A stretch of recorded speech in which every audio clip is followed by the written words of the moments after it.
Hello मेरे प्यारे प्यारे लिसनर्स, आप सबका स्वागत है मेरे YouTube channel my imaginary world में। मैं आपकी प्यारी और नन्ही सी ऑथर मैजिकल गर्ल हूँ। आप लोगों को मेरी स्टोरी पसंद आए तो please like comment and subscribe जरूर करिएगा। चलिए हम चलते हैं आज की स्टोरी में। उमर धीमी मगर सरगोश नुमा आवाज में दुआ से बोलता है, ऊपर देखो, मेरी आंखों में देखो नूरुलन, कोई मुझसे ऐसे नजरें चुरा के बात करे मुझे बर्दाश्त नहीं, और तुम तो मेरे दिल की मलिका हो, तुम मुझसे ऐसे नजरें चुरा के कैसे बात कर सकती हो। दुआ अपने मन में बोल रही होती है, नहीं दुआ, तू इनकी आंखों में नहीं देखेगी, तुम इन सुनहरी आंखों में बिल्कुल नहीं देखोगी, तू इन आंखों से हिप्नोटाइज हो जाती है, तुम्हें इन आंखों में देखकर खुद को हिप्नोटाइज बिल्कुल नहीं करना है। नहीं दुआ, तू नहीं देखेगी। दुआ खुद को अंदर ही अंदर मना रही होती है उन सुनहरी आंखों में ना देखने से। उमर दुआ का फूलों सा मुलायम चेहरे को उसकी चिन से पकड़ थोड़ा ऊपर कर थोड़ी कड़क आवाज में बोलता है, नूरुलन, मैंने कहा ना, आंखें खोलो और मेरी तरफ देखो। मुझे ऐसी बात करने वाले लोग बिल्कुल पसंद नहीं है, और अपनी दोबारा दोहराना भी मुझे पसंद नहीं। उमर की कड़क आवाज सुनकर दुआ तुरंत अपनी आंखें खोल देती है। जैसे ही वह समुद्र जैसी गहरी नीली आंखें उन सुनहरी आंखों में पड़ती है, दुआ तो मदहोशी होने लगती है। वह खुद को काबू करने की नाकाम कोशिश कर रही थी, लेकिन उन सुनहरी आंखों में एक अलग ही नशा था जो दुआ को मदहोश होने पर मजबूर कर दिया करता था। दुआ अपने होठों को हल्का बाइट कर अपनी निगाहें नीचे झुका लेती है और उमर से बोलती है, आप जाए यहाँ से, मुझे आपसे बात नहीं करनी है, आप गंदे हैं, आप जाए यहाँ से, अपने मुझे चिल्लाया। उमर अपने होठों को हल्का मोड़ मुस्कुराते हुए बोलता है, ठीक है चला जाऊंगा, पहले जो मैं तोहफा लाया हूँ पहले वह तो देख लो, अगर तुम्हें वह तोहफा नहीं चाहिए तो ठीक है, मैं जाता हूँ। तोहफा सुनकर दुआ की आंखों में एक अलग ही चमक आ जाती है। दुआ को तोहफों से बड़ा प्यार था। उमर दुआ को अच्छे से सोफे में बैठा खुद घुटनों के बल बैठकर दुआ का पैर अपने पैरों में रखता है। दुआ तो बस ना समझी में उसे ही देख रही होती है। उमर अपनी पॉकेट से एक रेड कलर का बॉक्स निकलता है और उसको खोलकर उसके अंदर की चीज को निकलता है। देखने में वह कोई पायल लग रही थी, बेतहाशा खूबसूरत पायल जो डायमंड की बनी हुई थी। दुआ खुश होते हुए खुद से ही बोलती है, ये तो डायमंड की है ना, मैंने आज तक सुना था कि लोग डायमंड के ब्रेसलेट, डायमंड की रिंग, ईयररिंग्स और डायमंड के नेकलेस गिफ्ट करते हैं। मेरी सुनहरी आंखों वाला हैंडसम शहजादा तो मेरे लिए डायमंड की पायल लेकर आया है। वह मन ही मन बहुत खुश हो रही थी, जो खुशी उसकी आंखों में साफ झलक रही थी। उमर भी एक नजर दुआ की उन नीली आंखों में देखता है और मुस्कुराते हुए दुआ को पायल पहनाने लगता है। वह उन पायलों को पहनाते हुए बोलता है, हसीन खूबसूरत मेरी हसीना के लिए एक खूबसूरत नायाब तोहफा, ये तोहफा कभी इन पैरों से हटना नहीं चाहिए, वरना ये पर सूने हो जाएंगे बिना इन तोहफे के। दुआ थोड़ा कंफ्यूजन में उमर से पूछती है, आपको कैसे पता मुझे पायल पसंद है। उमर मुस्कुराते हुए बोलता है, मुझे तो सब पता है, तुम्हें क्या पसंद है और क्या नहीं पसंद है। इतना बोल दुआ के रूम से बाहर चला जाता है। दुआ कंफ्यूजन में वहीं बैठे हुए बोलती है, ये क्या बोलकर गए हैं अभी, मतलब क्या पता है, यह क्या मेरे ऊपर जासूसी कर रहे हैं। दुआ खुद को ही एक चपाट मारते हुए बोलती है, यह क्या बोल रही है दुआ, अभी तो तू कुछ दिन ही पहले इनसे मिली है, जासूसी क्यों करेंगे। वह खुद ही के सवाल में खुद को ही जवाब देकर सीधा बाथरूम में चली जाती है। वही नीचे स्टडी रूम में सादी इधर से उधर टहल रहा होता है, जैसे वो किसी का बड़ी बेसब्री से इंतजार कर रहा हो। खुदा ने भी उसकी सुन ली हो, उसका इंतजार खत्म होता है। उमर स्टडी रूम का गेट खोल अंदर आता है। सादी उमर को देख झट से पूछता है, कहाँ गए थे तुम। उमर सादी की बातों को इग्नोर कर वही रखी चेयर में पैर के ऊपर पैर रख बैठ जाता है। सादी खुद की बातों को इग्नोर होता देख उसे बहुत गुस्सा आ रहा था। वह अपनी मुठिया कस के बंद कर लेते हैं। वह गुस्से में वहीं रखी टेबल में हाथ मारते हुए बोलता है, वह बच्ची है अभी, तुम्हें समझ में नहीं आता है, बच्ची है वह, 18 साल की है सिर्फ। क्यों तुम उसके पीछे पड़े हो, तुम एक आना पसंद इंसान हो, तुम हकीकी जिंदगी जीने वाले हो, तुम अपनी इस हकीकी जिंदगी के मगरूर शहजादे हो। वह ख्वाबों की दुनिया को जीने वाली मालिका है। तुम्हें झूठ नहीं पसंद, उसकी दुनिया ही पूरी झूठ की है। तुम्हारे सीने में दिल नहीं है, लेकिन उसके सीने में दिल है जो तुम्हारी वजह से टूट सकता है और जो मुझे नाकाबिले बर्दाश्त होगा। मुझे मेरी बहन के ऊपर एक खरोच बर्दाश्त नहीं है, और तुम्हारी वजह से उसका दिल टूटे, यह मुझे बिल्कुल बर्दाश्त नहीं होगा। दूर रहो तुम उससे। उमर मुस्कुराते हुए बोलता है, सही कहा तुमने, मेरे सीने में दिल नहीं है, क्योंकि ये दिल तो तुम्हारी बहन कई अरसा पहले अपने साथ ले गई थी ना, तो अब मेरे सीने में दिल कैसे होगा। उमर अपने दिल वाली जगह पर अपने हाथ से पॉइंट करते हुए बोलता है।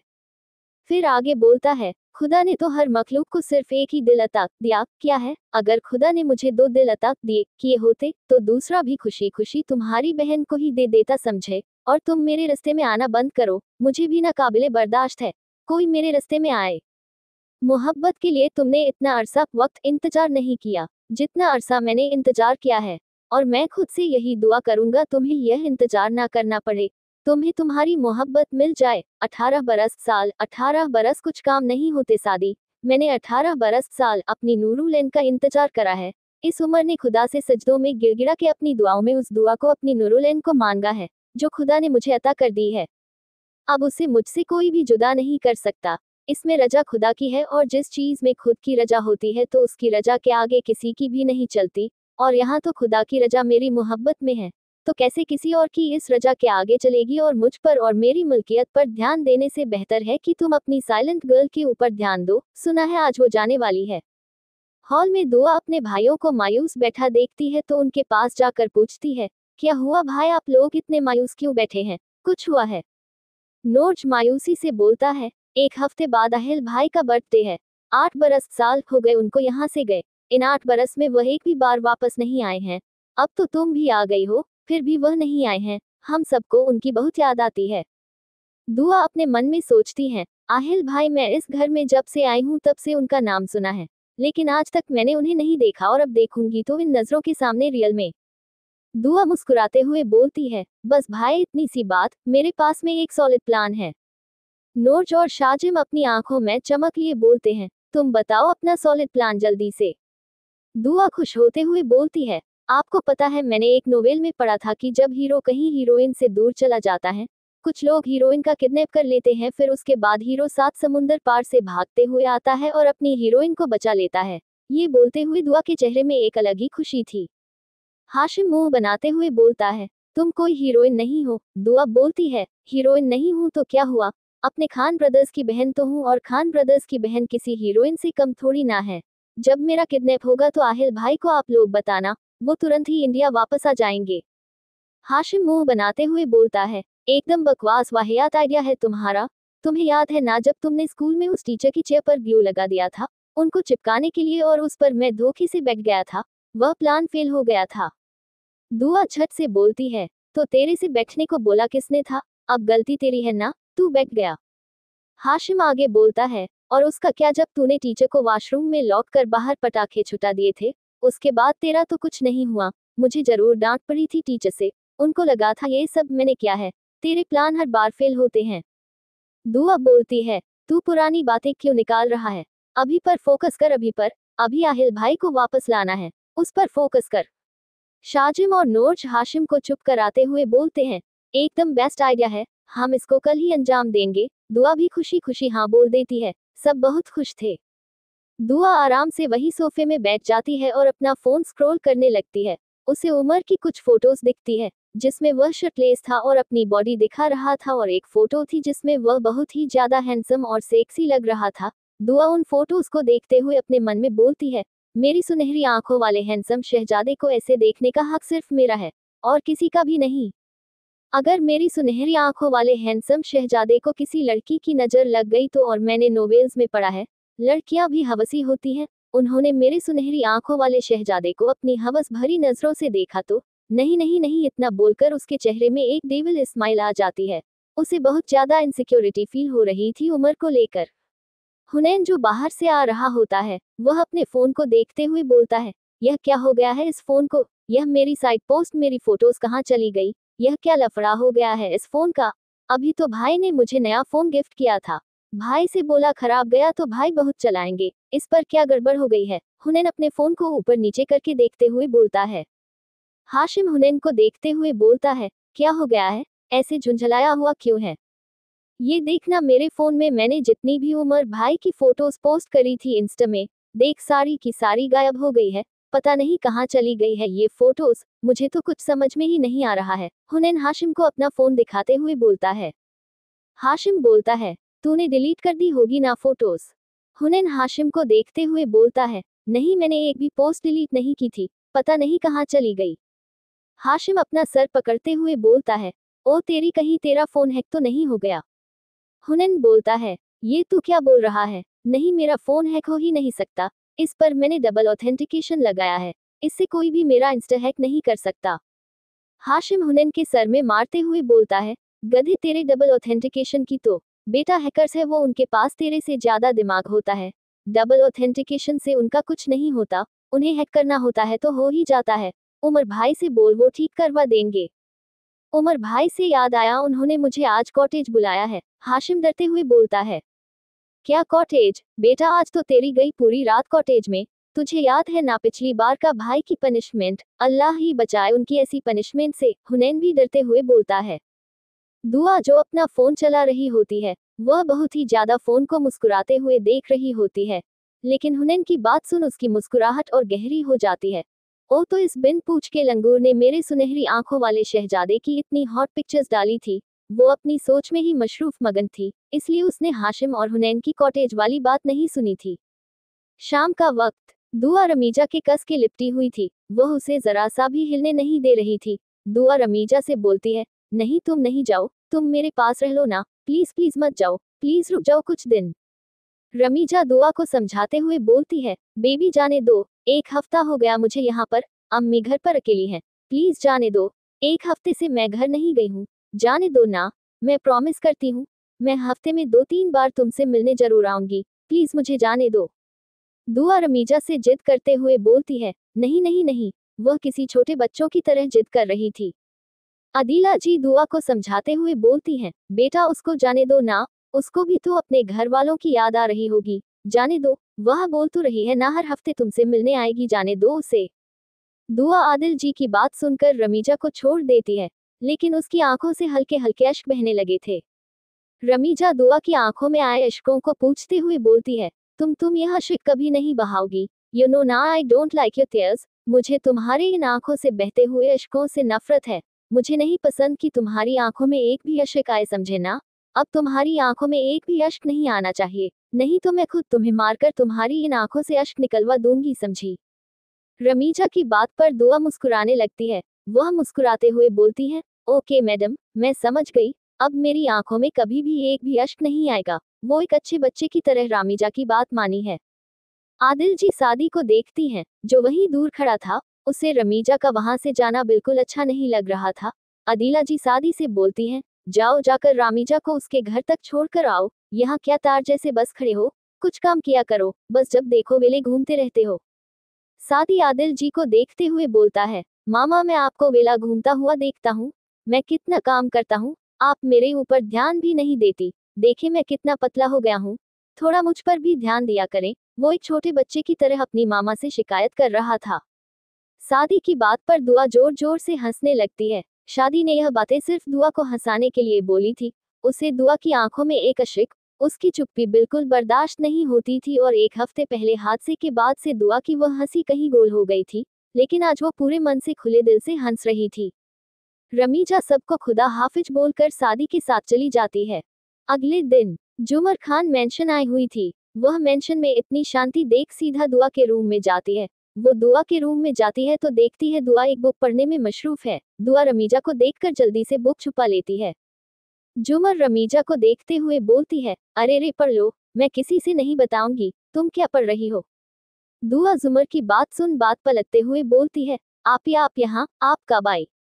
जुमर दुआ से पूछती है, आज घर में इतनी शांति क्यों है और रमीजा भी मुझे कहीं नहीं दिख रही है? दुआ जुमर को देखते हुए बोलती है, रमीजा कल चली गई, वह सेट फेस बना लेती है। जुमर दुआ को देखकर शॉक्ड होते हुए बोलती है, क्या कल चली गई? मुझे किसी ने बताया भी नहीं, ये तो बहुत गलत बात है, तुमने भी मुझे नहीं बताया। दुआ दुखी होते हुए बोलती है, आप ही मैं उसके जाने में सब भूल गई थी, आप परेशान ना हो, वह जब आएगी तो मैं आपको बता दूंगी, आप भी उससे मिल लीजिएगा। जुमर भी खुश हो जाती है। जुमर दुआ से बोलती है, चलो हम कहीं चले क्या, आज मैं बहुत बोर हो रही हूँ। फिर खुश होते हुए दुआ से पूछती है, कॉफी पीने चले क्या? दुआ भी जल्दी से अपना सर हाँ में हिला देती है, हाँ हाँ चलिए ना। दुआ बोली, उसके दिमाग तो कुछ आला ही खिचड़ी पक रही थी। दोनों दुआ के रूम से बाहर निकल आते हैं। नीचे हॉल में आकर दुआ तेजी से आवाज लगाते हुए बोलती है, भाई भाई आप लोग कहाँ हैं, जरा यहाँ आइए। दुआ के तीनों भाई दुआ की इतनी तेज आवाज सुनकर हाल में हाजिर हो जाते हैं। सादी को छोड़कर क्योंकि सादी आज ऑफिस गया हुआ था, किसी इम्पोर्टेंट मीटिंग की वजह से, नहीं तो जब से दुआ आई थी वो अपना सारा काम घर से ही करता था, बहुत कम ही ऑफिस जाता था। दुआ अपने तीनों भाइयों को देखते हुए बोलती है, भाई मैं जुमर आपी के साथ कॉफी पीने जा रही हूँ। क्या मैं जाऊँ? मैं आपसे पूछ क्यों रही हूँ? मैं आपको बता रही हूँ, मैं जुमर आपी के साथ कॉफी पीने जा रही हूँ और मुझे आपके एक भी गार्ड अपने आजू बाजू नहीं चाहिए। उनके रहने से मुझे घुटन महसूस होने लगती है। मैंने कभी इतनी प्रोटेक्टिव लाइफ नहीं जी है और ना ही मुझे चाहिए। मैं अपना प्रोटेक्शन खुद करती हूँ, ना मास्क लगा लेती हूँ, तो किसी को नहीं पता चलेगा। मैं खान ब्रदर्स की इकलौती बहन हूँ। आपके एक भी गार्ड्स मेरे इर्द गिर्द नहीं आने चाहिए, मैं आप लोगों को बताई दे रही हूँ। नहीं तो मैं फिर कभी इस घर के बाहर एक कदम भी नहीं रखूंगी। वह सीधा अपने भाइयों को धमकी दे रही थी। फिर शाजिम के बगल में खड़े होकर धीरे से उसके कान में कुछ बोलती है, जिसे सुन वह हल्का सा मुस्कुरा देता है। दुआ और जुमर खान मेंशन से निकल जाते हैं। थोड़ी ही देर में उनकी गाड़ी एक कॉफी शॉप के सामने आकर रुकती है। जुमर और दुआ दोनों अंदर चले जाते हैं। वह दोनों आराम से कोने की एक टेबल में बैठते हैं, जहां से कोई भी दुआ को नहीं देख सकता था। दोनों cold coffee with vanilla ice cream order करते हैं। थोड़ी ही देर में उनका ऑर्डर आ जाता है। दुआ अपनी कॉफी खत्म कर बोलती है, आप 5 मिनट यहाँ रुके, मैं वॉशरूम से होकर आती हूँ। इतना बोल दुआ वहां से वॉशरूम में चली जाती है। दुआ जैसे ही वॉशरूम से बाहर निकलती है, कोई उसके चेहरे में कुछ स्प्रे कर देता है। दुआ तुरंत ही बेहोश हो जाती है। वह आदमी जल्दी से दुआ को पकड़ चुपके से उस कॉफी शॉप से बाहर निकलता है और दुआ को एक गाड़ी में डाल देता है। जब 10 मिनट के बाद भी दुआ वॉशरूम से नहीं आती है तो जुमर जाकर चेक करती है, लेकिन उसे दुआ पूरे वॉशरूम में कहीं नहीं दिखती। जुमर पूरे कॉफी शॉप छान मारती है, लेकिन उसे दुआ कहीं भी नहीं दिखती। वह बहुत ही ज्यादा टेंशन में आ जाती है। टेंशन के मारे उसकी सांस भी भारी होने लगी थी। वह खुद को नॉर्मल कर बोलती है, जुमर दुआ मिल जाएगी, तू टेंशन मत ले, मिल जाएगी, जुमर दुआ मिल जाएगी। वो बार बार यही बोल रही होती है। वह खुद को तसल्ली देने की कोशिश कर रही थी कि दुआ मिल जाएगी। जुमर जल्दी से किसी को कॉल लगाती है। पहले तो कॉल नहीं उठाया जाता है। जुमर बोलती है, प्लीज प्लीज कॉल उठा लो, प्लीज कॉल उठा लो। बार बार कॉल करने पर सामने वाला शख्स इरिटेट होकर कॉल उठा लेता है। वह जैसे ही कुछ बोलने वाला होता है, तभी उसके कानों में झूमर की टूटी फूटी आवाज बढ़ती है। हे लोशा, जिमदू, आमू, झेका, ही न, ही मी, लर, ही है, पो, रिको, फिशो, पमे, पता नहीं कहाँ चली गई है, प्लीज जल्दी से यहाँ आ जाओ, मुझे बहुत ज्यादा टेंशन हो रही है। जुमर को ऐसा रोता देख शाजिम के दिल में कहीं न कहीं एक दर्द सा उठता है। जुमर की बात सुन शाजिम भी शौक में चला जाता है। वह खुद से बोलता है, मैंने तो कुछ किया नहीं, तो ये दुआ कहाँ चली गई? कहीं उन लोगों ने तो नहीं? ये सोचकर शाजिम को एक अजीब सा डर महसूस होने लगा था। एक बंद कमरे में एक लड़की कुर्सी में रस्सियों से बंधी हुई थी। उस कमरे में बिल्कुल अंधेरा था, कहीं से भी रोशनी नहीं आ रही थी। वह लड़की धीरे धीरे अपनी आंखें खोलती है, लेकिन उसे पूरे कमरे में अंधेरा ही अंधेरा दिखता है, कुछ भी नहीं दिखता। तभी उसे किसी के कदमों की आहट सुनाई देती है जो उसी के पास आ रही थी। तभी उसके कानों में किसी की आवाज पहुंचती है, welcome to my home miss Dua Khan. दुआ उस शख्स के मुंह से अपना नाम सुनकर शॉक हो जाती है। तभी उस रूम में एक साथ खूब सारे बल्ब जलते हैं। एकदम से इतनी ज्यादा रोशनी देखकर दुआ अपनी आंखें कस के बंद कर लेती है। थोड़ी देर बाद वो धीरे धीरे अपनी आंखें खोलती है। दुआ को अपने सामने एक लंबा चौड़ा शख्स दिखाई देता है, जिसने अपने चेहरे में मास्क लगाए हुआ था। दुआ और शख्स को देखकर कुछ बोलने की कोशिश कर रही होती है, लेकिन उसके मुंह से एक आवाज भी नहीं निकल रही थी, क्योंकि उस शख्स ने दुआ के मुंह को एक कपड़े से बांध दिया था। दुआ को ऐसा झटपटाते देख वो शख्स जोर जोर से हंसने लगता है। फिर धीरे से बोलता है, ओ तो नन्ही बच्ची को कुछ बोलना है। दुआ अपना सर हमें हिला देती है। वह शख्स दुआ का मुंह खोल देता है। दुआ को उस शख्स से नेगेटिव वाइब्स आ रही थी। वो समझ गई थी कुछ गड़बड़ है। दुआ तो दुआ है ना, वो अच्छे खासे इंसान को पागल कर दे, इतनी हिम्मत थी उसमें। दुआ खुश होते हुए उस शख्स से पूछती है, आप डॉन हैं? वह शख्स हाँ बोलता है। दुआ दोबारा फिर पूछती है, क्या आपका ताल्लुक माफिया से है? वह शख्स बोलता है, हाँ मेरा ताल्लुक माफिया से है। दुआ फिर बोलती है, कहीं आप असफंद यार तो नहीं है, जब ही आपने अपना चेहरा छुपाया हुआ है? वह शख्स कंफ्यूजन में पूछता है, यह असफंद यार कौन है?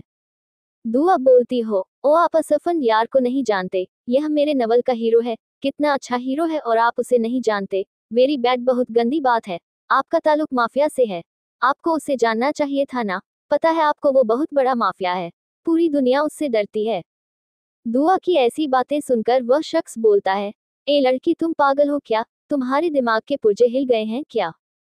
दुआ गुस्से में बोलती है, यह लड़की किसको कहा, मेरा नाम दुआ है। दुआ बोले मुझे मुझे अपने नाम के साथ हेरा फेरी करना बिल्कुल पसंद नहीं है।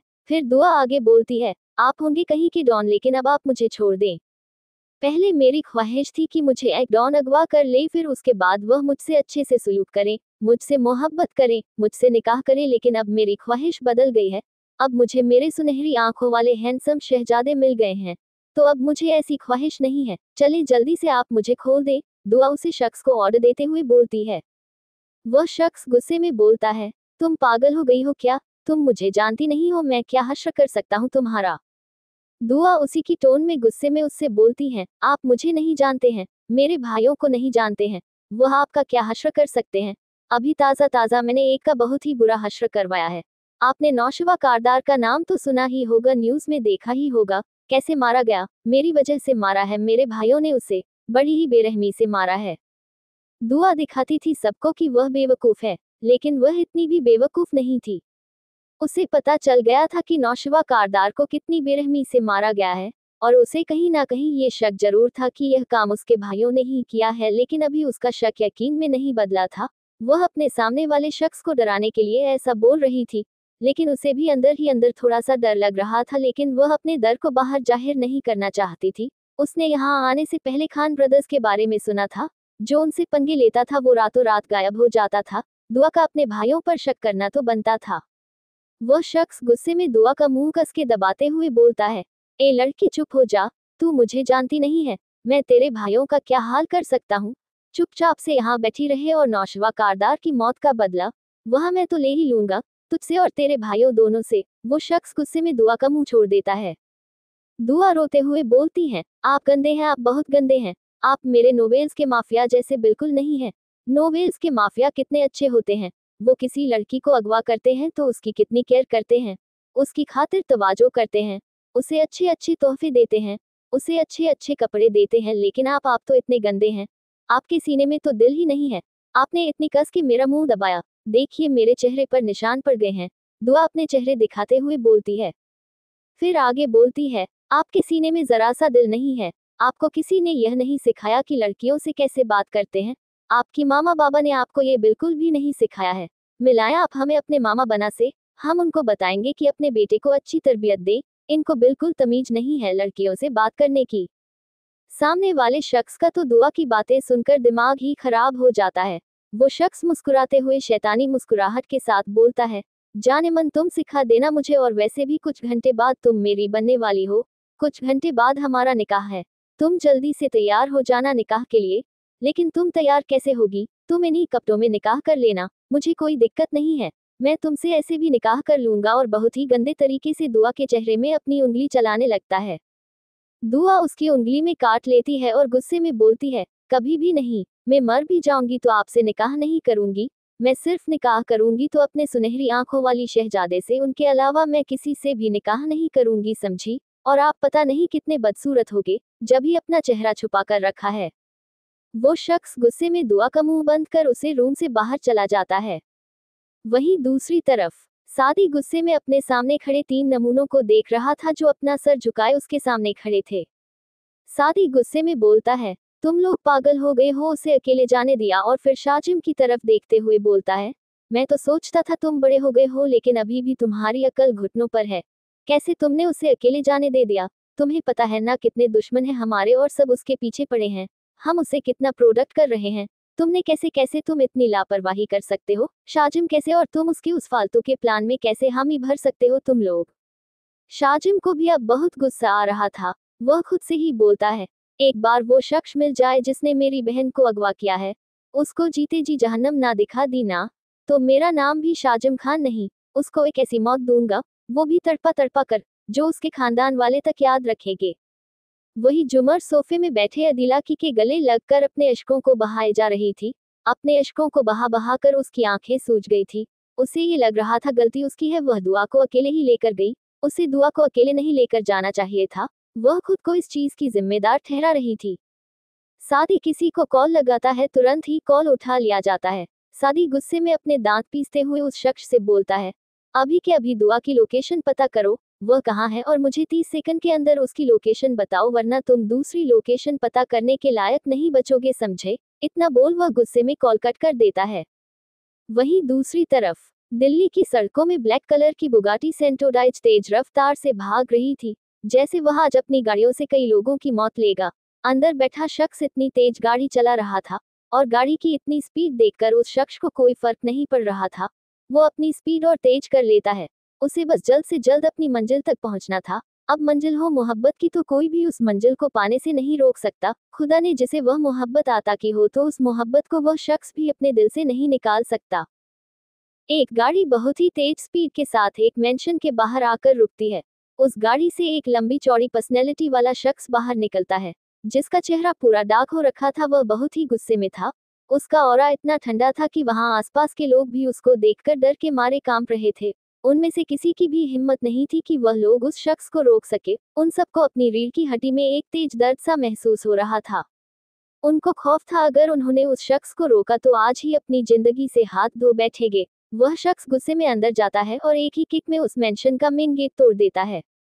अंदर का नजारा देखकर उस शख्स की आंखें गुस्से में सर्द दर्द लाल हो जाती हैं। वहां अंदर किसी के निकाह की तैयारी हो रही थी। वहां कोन में स्टेज बना हुआ था, जिसे बहुत ही खूबसूरती से सजाया गया था। वहीं उस स्टेज के आसपास को रेड रोजेस और व्हाइट रोजेस से सजाया गया था और वही रेड रोजेस और व्हाइट रोजेस से एक पर्दा जैसा बनाया गया था, या यूं कहे बिल्कुल एक पर्दे की तरह ही था। वहां का डेकोरेशन देखकर तो उस शख्स का गुस्से 7वें आसमान में पहुंच गया था। उसे पहले से ही इतना गुस्सा आ रहा था और वहां का नजारा देखकर तो जैसे उसके गुस्से को और हवा मिल गई थी। वो शख्स पहले वहां का सारा डेकोरेशन तोड़ फोड़ देता है, फिर गुस्से में सीधा ऊपर की तरफ अपना रुख कर लेता है। वो हर एक रूम के गेट को खोलने लगता है। उसे एक अजीब सी बेचैनी हो रही थी। उस शख्स को इतना तेज गुस्सा रहा था कि उसके गुस्से के मारे वहां खड़े जितने भी लोग थे कोई उसे कुछ नहीं बोल रहा था। वह सब शांति से अपना सर झुकाए खड़े थे। वह शख्स एक रूम को खोलता है, जहां उसे एक शख्स व्हाइट कलर की शेरवानी में मिरर के सामने खड़ा दिखता है।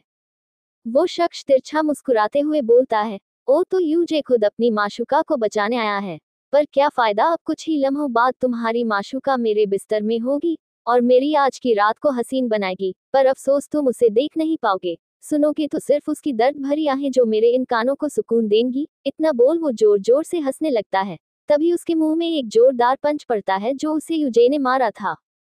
यूजे का गुस्सा जो अंदर ही अंदर लावा बनकर उबाल मार रहा था, वो ज्वालामुखी बनकर निकल पड़ता है। वो गुस्से में उस शख्स को लगातार मारे ही जा रहा था। उस शख्स के अब नाक और मुंह से खून बहने लगा था। यूजे उस शख्स को वहीं जमीन में छोड़ वहां से चल जाता है। एक शख्स बारी बारी सारे रूम को खोल कर देख रहा था। वो एक रूम को खोलता है, वहां दुआ को सही सलामत देखकर उसकी जान में मानो जान आए हो।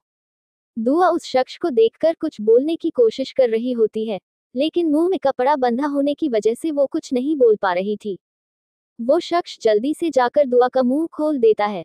उस शख्स को देखकर दुआ की आंखें नम हो जाती हैं। उस शख्स को देखकर वह अपनी आंखों में नमी ले हुए शिकायती लहजे में बोलती हैं, आप इतनी देर में आए, देखे देखे देखे ना, उस जालिम इंसान ने मेरे चेहरे में देखे अपनी उंगलियां बना दी हैं। वह अपना चेहरा दिखाते हुए बोलती है, उस नामाकुल, बेगैरत, जालिम, बेहया, बेशर्म, गधे इंसान को इतनी भी तमीज नहीं है कि लड़कियों से कैसे बात करते हैं। आप उसे अच्छे से सबक सिखाएगा। आप उसे सिखाएगा कि लड़कियों से कैसे बात करते हैं। सामने खड़ा शख्स बस दुआ की बातों में अपना सर हाँ में हिला देता है और दुआ के चेहरे में बने निशानों को अपने अंगूठे से सहलाने लगता है। वह धीरे धीरे अपना अंगूठा सहलाते हुए दुआ की गर्दन तक ले जाता है और उसके सेंसिटिव पॉइंट में अपने अंगूठे से प्रेस करता है, जिससे दुआ वही उसी कुर्सी में बेहोश हो जाती है। वह शख्स जल्दी से दुआ को अपनी बाहों में उठा लेता है और उस कमरे से बाहर निकल जाता है। उस मेंशन के बाहर करीब 5 से 6 गाड़ियां आकर रुकती हैं और उस गाड़ियों से 3 खौफनाक पर्सनैलिटी वाले शख्स निकलते हैं, जिनका और ही इतना खतरनाक है। वो कितने खतरनाक होंगे। वहीं उनके पीछे खूब सारे गार्ड्स खड़े थे। वो तीनों लोग गुस्से में जल्दी जल्दी उस मेंशन के अंदर जा रहे होते हैं। वहीं उनके पीछे सारे गार्ड्स भी अंदर जाते हैं। वो तीनों लोग इतने गुस्से में थे कि उन्होंने वहां खड़े एक भी शख्स को जिंदा नहीं छोड़ा था। बस वहां सिर्फ फायरिंग की ही आवाज आ रही थी और चारों तरफ सिर्फ लाश ही लाश बिछी पड़ी थी। तभी वह शख्स ऊपर से दुआ को नीचे लेकर आ रहा होता है, जिसने दुआ को बेहोश कर था। वही हाल में उस शख्स को सामने एक लड़का घुटनों के बाल बैठा हुआ दिखता है, जिसके चेहरे से लगातार खून बहे जा रहा था और उसके पूरे शरीर में भी बहुत ज्यादा जख्म थे, जिससे खून बह रहा था।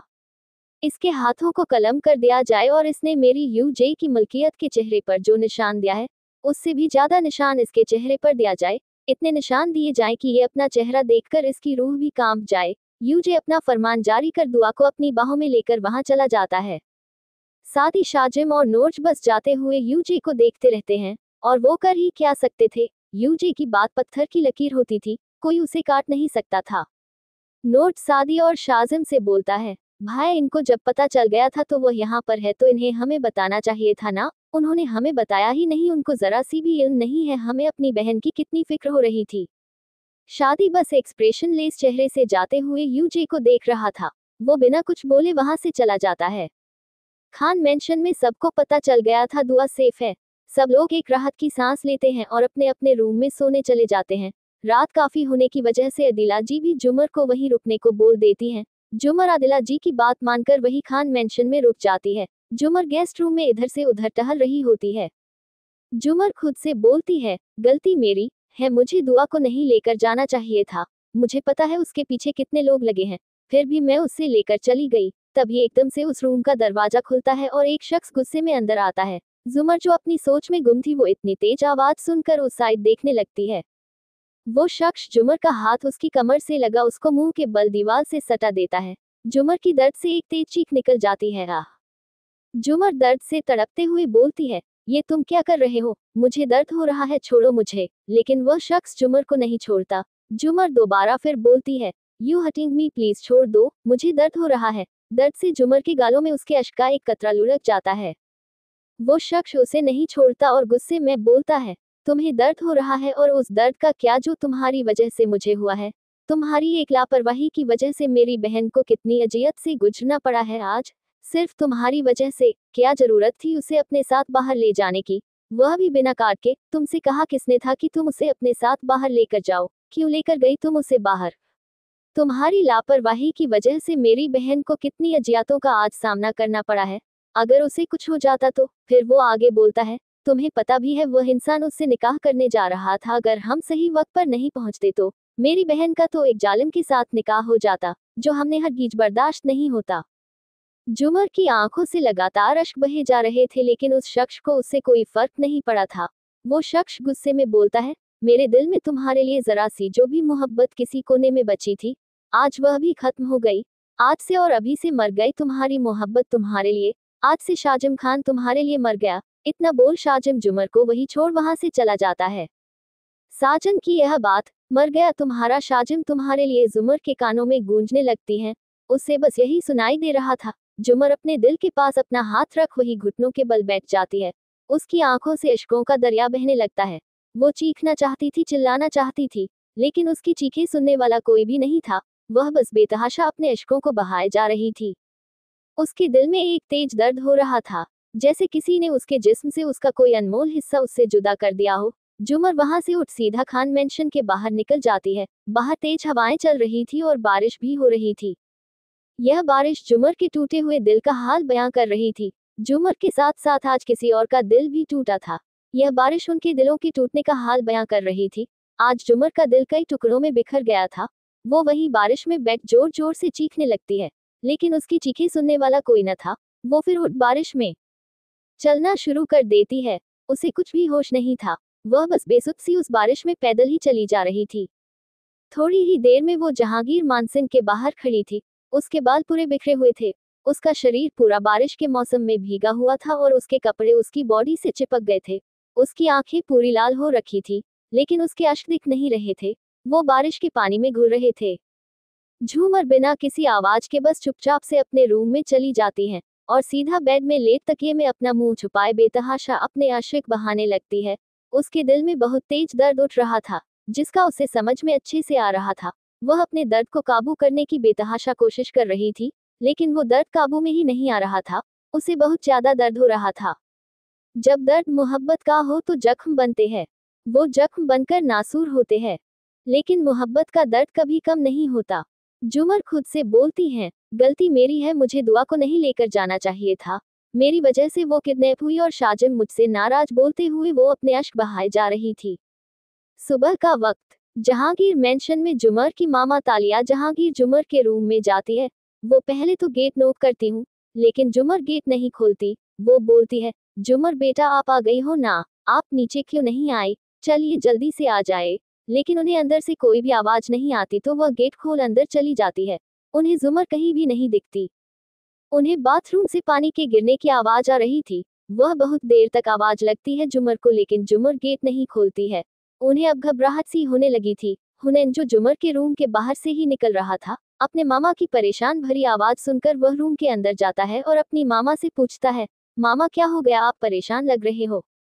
तालिया जहांगीर बोलती हैं, बेटा देखो ना, मुझे बहुत ज्यादा घबराहट हो रही है। जुमर बाथरूम का गेट नहीं खोल रही है और लगातार पानी के गिरने की आवाज आ रही है। वह बहुत ज्यादा परेशानी में बोलती है।